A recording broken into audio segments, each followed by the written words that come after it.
So over the weekend, I was reading some of the newspapers. Washington Post: U.S. lowers sights on what can be achieved in Iraq. Now, this is clearly this administration is all over the place. Sometimes they tell lately they've been telling us that we're going to pull out.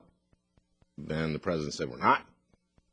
Now they're lowering their sights on what can be achieved. And by the way, we're waiting for the Constitution. Now, today the Constitution is due. They've had a 2-hour delay.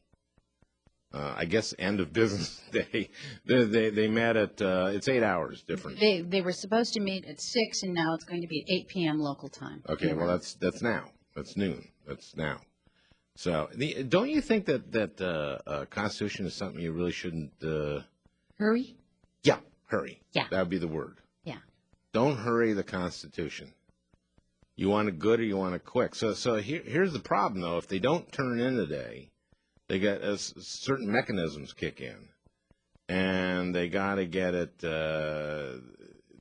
They might have to dissolve the General Assembly and have another election again, which would be a horrible thing to have happen. Now they're talking about the headline today is Iraqis consider bypassing Sunnis on Constitution. Yeah. The issues they're pretty simple, not simple. They're terribly difficult to resolve, but there's along 3 lines essentially. The biggest one is on on whether you have a federal system with autonomous Kurd area, autonomous Shia area, and I guess a Sunni area. Sunnis don't want this, and it's because the Kurds up north there's oil, and down south there's oil, and there's no oil in the central part of Baghdad, of Iraq, which Baghdad's there. The other problems are the religion. Is this going to be an Islamic society? And the other problem is, are women going to take part? And this is from the Washington Post. What we expected to achieve was never realistic, given the timetable or what unfolded on the ground, says senior official involved in policy since the 2003 invasion. We are in a process of absorbing the factors of the situation we're in and shedding the unreality that dominated at the beginning. Read that last part again. They're shedding the unreality? Administration is shedding unreality that dominated invasion, official says. Now, this is something we have been saying on this show for a long time. I was just going to say, wasn't that language supposedly consigned to the radical left even a month ago? Yeah, well, we were we were the reality-based people, and they were the what were they? Faith-based, or they're the ones that were changing everything. No, but if you said that there was an air of unreality about the planning for the war, you were seen as a critic who wasn't supportive of the troops, and therefore unpatriotic, right. Called unpatriotic, yeah. Right? Well, this seems to be an unpatriotic official within the Bush administration, and the thing is that they have been unrealistic in every aspect of this war, and they won't admit it. Well, they are now. Well, they are now, but they certainly wouldn't admit it when the president wouldn't admit it, and still won't. I was just going to say, notice it was an official within. Not at the and top. What we're looking at is they will not admit what is going on the ground now. They're basically saying here, look, we're not going to get the democracy that we said we'd get. I mean, they back off everything. There were no weapons of mass destruction. There was no tie to Al-Qaeda, but we're there to create a democracy. Oh, well, now we can't create a democracy. Oh, one of the things they said in this thing was, well, we're not going to have a democracy. We're not going to have a self-sustaining oil economy. Remember Wolfwood saying, oh, this is going to pay for itself. Right. Well, they've admitted that already. They said, no, that's not right. So what happened was, and we've gone over this many times, they didn't send in enough troops. They allowed chaos. They didn't follow any of the planning. Part of the unreality is that this president play acted like I'm a war president. If you read Woodward's book, it's stunning. The man never called a meeting and said, I want 12 reasons why we should do this and 12 reasons why we shouldn't do this. I want somebody to argue that there are weapons of mass destruction, and I want another side to argue that there aren't weapons of mass destruction. The case for, the case against, and then I want you to switch sides, guys, because I want to know. No, he didn't do any of that. He didn't even ask his dad anything. He went to a higher father.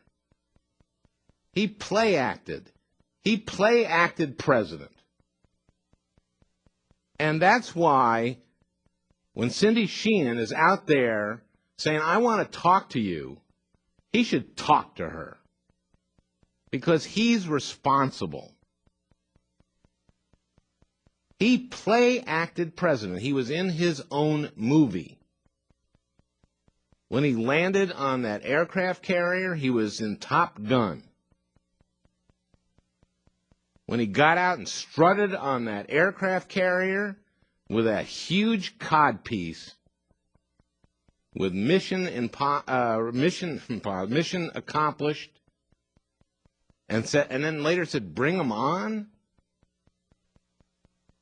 You know, there's a certain responsibility to be an adult. And by the way, Rumsfeld should be gone. Rumsfeld should be gone. Also in the New York Times on Sunday, U.S. struggling to get soldiers updated armor. I saw that. Again?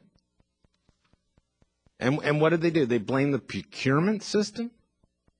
That's what they did. I saw Biden on Meet the Press. And he said, you know, Rumsfeld should hand in his resignation on Monday. We should fire. He's gone. He's got to be gone. And Andrea Mitchell said to him, well, you know, he's not totally responsible. He said, well, you can't fire the president and the vice president. Rumsfeld should be gone. I was talking to Norm Ornstein last night. He's going to be our guest in the third hour. And he said, can you imagine? Norm said to me, can you imagine if this had happened in World War II? It wouldn't have been Rosie the Riveter. There wouldn't have been, I mean, you know, we have not been asked. Well, you know what's interesting about that, and we'll have to talk to Norm about it. Things did go wrong in World War II, and then people were fired. That's true. I mean, people, we tend to put a sort of rosy glow on what happened in World War II, but the truth is there were lots of problems. But think about how fast we got our war machine up. Mm-hmm. And think about how much a part of it, I mean, this is a smaller war. This is not the size of World War II, but still, think of one, the amount of corruption we have in this war that's not being looked over by this Congress, and I want to talk to Norm about this Congress. This Congress is not living up to its responsibilities. They have oversight responsibilities. And our guys are dying over there because we have not spent the money to reconstruct that country. And Congress doesn't fulfill its oversight responsibilities. There's been not one contractor who's been prosecuted. The committees that are supposed to be investigating these things won't do it. They won't investigate their own president. Well, we investigated the military during World War II. Truman led that.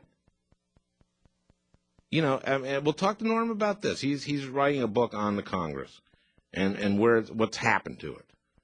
And Democratic Congresses have not been afraid to investigate Democratic administrations. But this Congress, this Republican Congress, they're afraid to. They won't do it. And they're acting like a rubber stamp. And it's disgusting. It's disgusting because we have men and women dying over there. And, you know, one of my biggest fears is this U.S. lower sights on what can be achieved in Iraq. Is this an exit strategy? Is this a strategy that says, you know, my poll numbers are going down, what do we do? Let's get out and declare victory. We can't afford to lose there. We can't make this the center of world terrorism. So this guy, this child, we have a child president in my mind. We have a guy who's play acting the war president. We'll be right back here on the Al Franken Show on Air America Radio.